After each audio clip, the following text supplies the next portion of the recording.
Rutherford Issues with Bryan Barrett on FM 101.9 and AM 1450 Murfreesboro, FM 100.5 Smyrna. Listen and watch at WGNSradio.com. Well, Rutherford Issues is powered by Middle Tennessee Electric. Sharing Change has donated over $11 million to local nonprofits. Find out how your spare change makes a big impact. SharingChange.org.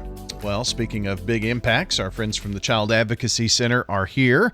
Karista Colwell is with us today. You like come every time, except last month, right? Except last month. Where were you? I can't remember. I think I was out of town or had another conflict, but something going on. No, and I think Sharon really wanted. Sharon, yeah, she was. We were here. celebrating her 25th and the 25th, and I so had to stand up straighter. We had to do a switch. Yeah, when she comes in.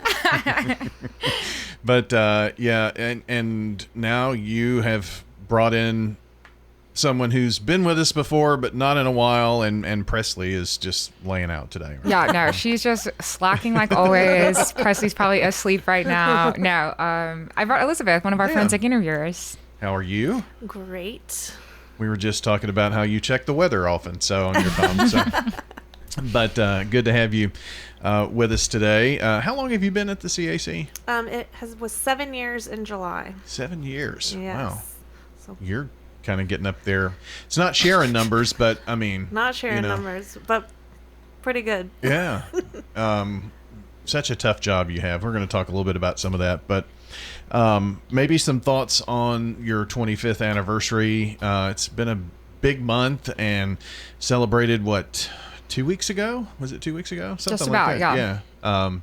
With a ribbon cutting, but it was more of an event and kind of a who's who there. Yeah, it was so amazing to see the support from so many local leaders and folks who have supported us for a super long time. I mean, it's always nice because we get to see those people usually on their own ground, but it was so special to see everyone show up and celebrate us. Yeah. Lots of cupcakes. Lots of cupcakes, lots of cupcakes, lots of food. Did you all eat cupcakes for days after, or did you? We managed to deal them out. Did you? Other Nice. I only got to have the one. So. Okay.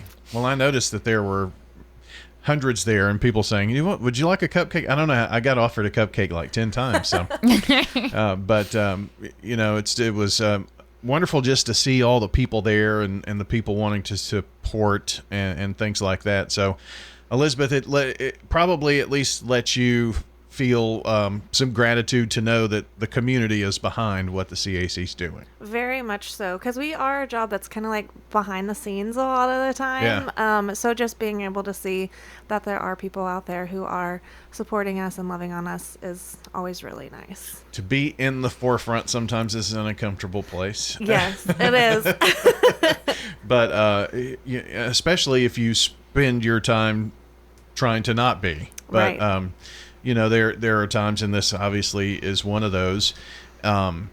It also says something that you've had the same director. I mean, when I typed up the word founding executive director, it just makes you think, and it's 25 years. So Sharon's got a lot of connections. Yes, 100%. for sure.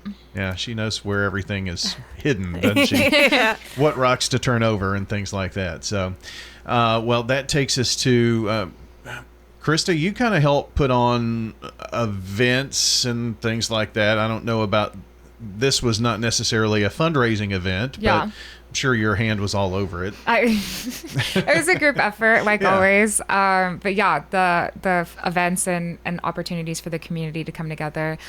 We have a team of 14 now, so it's always nice. We all have our own lanes, but are always helping each other out. I could never do what Elizabeth does, but I love having events where people can show up, we can meet people, because again, there's a lot of different ways to support the mission of what we do, and making sure that local businesses, local donors know that they can invest in our mission, and keeping kids safe is so special to me. So events like that are always super rewarding. On the free front, when we're picking up everything and going crazy, it's always a bit chaotic, but looking around and seeing everyone show up for you and say such kind words about the work that we do is always so special. So I'm excited to do it again here soon in a couple of weeks. Well, if all 14 of you were to go into the office, you'd have a 3-foot by 3-foot square. Yeah, Presley would be sitting on my lap, and we'd have to stack a couple desks. But and that was part of the vision that was cast, about, we need a home for the future. Absolutely. And so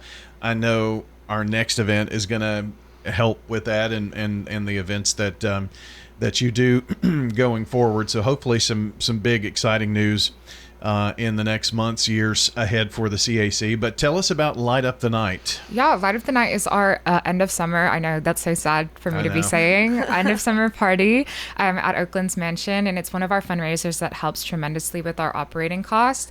But overall, it's just a really fun night. Our goal is to light up the night for child abuse victims. It's something that often thrives in the dark, something you're not supposed to talk about, something you're supposed to just kind of keep hidden. And our goal is to encourage different types of conversations, saying like, it's okay to talk about. There's support for past, present, and future victims of child abuse. So we come out, we join together. It's a great opportunity to meet a lot of our SIPIT team, folks like Elizabeth, who are doing this work every day. So it also kind of serves as a celebration and a thank you to the work that they're doing day to day. And we have tons of food, lots of drinks. We're having a live band again this year, and it's at Oakland's Mansion, who's always been so good to us. And it's one of my favorite nights. And we're sticking with the casino theme again. So you can play some games with some fun money, hit up the photo booth, and have a great night. When you go back and you continue a theme that you've done before, it means that everyone enjoyed it. Everyone had a blast last year, so we had to bring it back. Yeah. So what is the date of that? September 12th. It'll be that Friday from 6 p.m. to 9 p.m. All right. Make sure I get all of that on the podcast too. And it's a ticketed event? Yeah, so we still have some early bird tickets on sale for $100. And we have, I think, one VIP table left as well if you want to bring a big group. But we will, as long as we have tickets still available, we'll have some same day sales available too. If you're a last minute, don't know what my plans are for that Friday. Yeah, last minute. Especially after Labor Day, a lot of folks don't know, but we have a good group of people coming already, so be sure to get your ticket before they're gone. Okay, so is it no white after Labor Day? Is that what the thing is? No white unless it's supporting a really, really good cause, like the Child Advocacy Center. Yeah, you want to wear your white. I think that's the same. Yes, you wear white. That's what it is. Yeah. I knew that's what it was.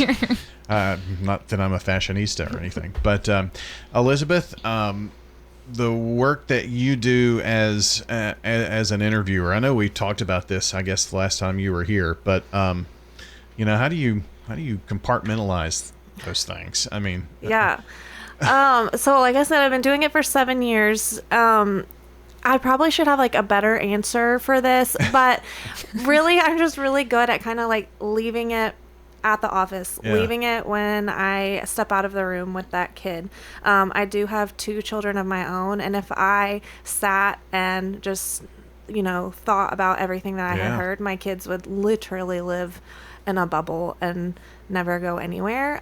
So I just have to remember that I have personally given my kids tools to keep them safe. This job has allowed me to know things to tell my children to keep them safe, and so I have to just remember that and kind of just continue on and remember that yes, I hear terrible stories every day, but there are also still amazing people out there who love our kids. Sure. So I don't know, I wish I could.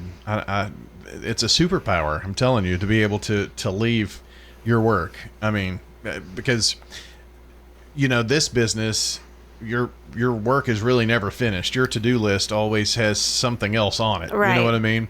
And I would think yours does too. It's just one child after another, and not to dwell on that. Yes. I mean, that's important for you. Your sanity. Yes. There definitely are those cases that come in and for whatever reason just kind of hit a little bit different and hit a little harder. And we have a great team at the CAC. So like I can call up my supervisor and kind of like debrief and be like, okay, she's also a forensic interviewer. So just kind of be like, hey, this is what happened. I need to dump for a second and just kind of dump that out. And people probably do that with you. Yes. give and take kind of things. So. Especially if you're one that can just kind of leave it behind. Yes. Oh, Elizabeth can handle this, right? That's what it usually is. But when you're in the room with it, I mean, is it just you and the child? Yeah. So the way it is set up at the CAC is there's what we call like the actual forensic interviewing room. That's me and the child. And then there is an observation room. So that's going to have DCS and law enforcement or both in it. And they are watching us live via a video feed. So we are alone, but not alone in a sense. Mm-hmm. And so they're watching the whole interview to gather any information that they need. And while that's going on, I guess it's being recorded for use. Yes. In prosecution and things like that. Yes. So all of our interviews are recorded and they are admissible in court. So those are used quite frequently. And we are called to testify in lots of trials throughout the year to help these kids get the justice that they deserve. Yeah. I have to think, what about the parents or guardians, if it involves parents or, someone, whoever brought this child there? Yeah. I mean. So for the parents or guardian, whoever ends up bringing them or has custody of the child, we have what's called a family advocate. So they are out there speaking with the parents, guardian, while the child is back in the forensic interviewing room with me. So they're getting resources, they're getting support while and kind of being talked through what this whole process is going to look like, because generally coming to the CAC is one of the first things that happens in one of these investigations. So just kind of getting a better understanding of exactly what's going to happen, what the next steps are that's happening for the parents. And those family advocates are there for those parents for years to come. Anytime they might have a question or something comes up later down the road, they are always able to call the CAC and talk to those advocates. Well, unfortunately for them, this is kind of like the start of the journey, you were saying. Right. Kids probably, they're very resilient, I can say, but do they, it has to be very difficult for them, nerve-wracking, just to be in a room. They don't know you. Right. So you have to do a lot to build that rapport early, I think. Right. Yeah, that's the very beginning part, is just kind of building some rapport with them, getting them comfortable with being in the situation that they're in, and just kind of getting them to open up with me. That's what all of my training is about. So yeah. It's pretty remarkable. I interview people for a living. I don't know that I couldn't do that. I couldn't do your job. It just takes a special person to do that, I think. It's a little bit different. Yeah. Yeah. But I have people who are nervous. They come in, that kind of thing, and whatever you can do to make them comfortable. You employ those same kinds of things. Right. But I just don't have any, stuffed rabbits or anything to give or whatever it takes. You need fidget toys, I think. That'll make all the difference. Have some fidget spinners. Yeah. If I did that with my 26-year-old son, there would be a room full of fidget spinners. We're both kind of cut out of that same mold, but do you have to talk to these kids more than one time, or is it usually this is the time that that's part of the whole thing, that they don't have to relive this time and time again? Yes. So before the CAC model, kids would often have to disclose this stuff over and over again. So they would tell a teacher, and the teacher would be like, "Oh, we need to tell the counselor." They would tell the counselor, "Oh, we need police. Oh, we need DCS." Yeah. So they're having to share the story over and over again. And the whole point of the CAC model is that after that initial disclosure, when someone becomes aware, they should be able to come to the CAC, lay it all out there, and then hopefully not have to talk about it again. That's not to say that there's not more stuff that they might want to talk about later to someone else or whatever, but that just initial get it all out there should really only happen that one time. Yeah. And then when it goes to court or whatever happens in that's used as evidence. So, a year later, after how far back they're backed up on cases and stuff, that's the testimony. Right. I gotcha. Wow. Very interesting stuff. You work with some pretty amazing people, don't you? No, truly. It's such a good team. And like Yeah. Elizabeth said, everyone is so supportive and always has each other's backs. And especially at a job like this where you are hearing so much secondary trauma, like having an environment where people are encouraged to take care of themselves and take time for themselves is so important. So I'm super grateful that that's the culture that we have at the CAC. So Light Up the Night helps you continue to do and staff and do the things that you do here. So Exactly. So please buy your ticket. It's going to be a lot of fun. We're gearing up. We have a lot of great silent auction items this year as well, which I'm really excited about. A couple that I'm ready to bid on. So where do we find out more? Yeah, so check us out at cacrutherford.org under the events tab. You can check out sponsorship information if you're still interested in a table, as well as individual ticket sales as well. Okay. I'll put a link on the podcast there as well, and keep reminding folks, Light Up the Night is at Oakland's Mansion, worth going to. Hey, you want a nice romantic setting and fun setting, go to check it out. September 12th, 6 to 9 p.m. That's on a Friday. And Light Up the Night. Our friends from the Child Advocacy Center joining us today, Karista Colwell, Elizabeth Benton. Thanks for being here. Thank you. And that is going to do it for the show. We'll see you back here next time.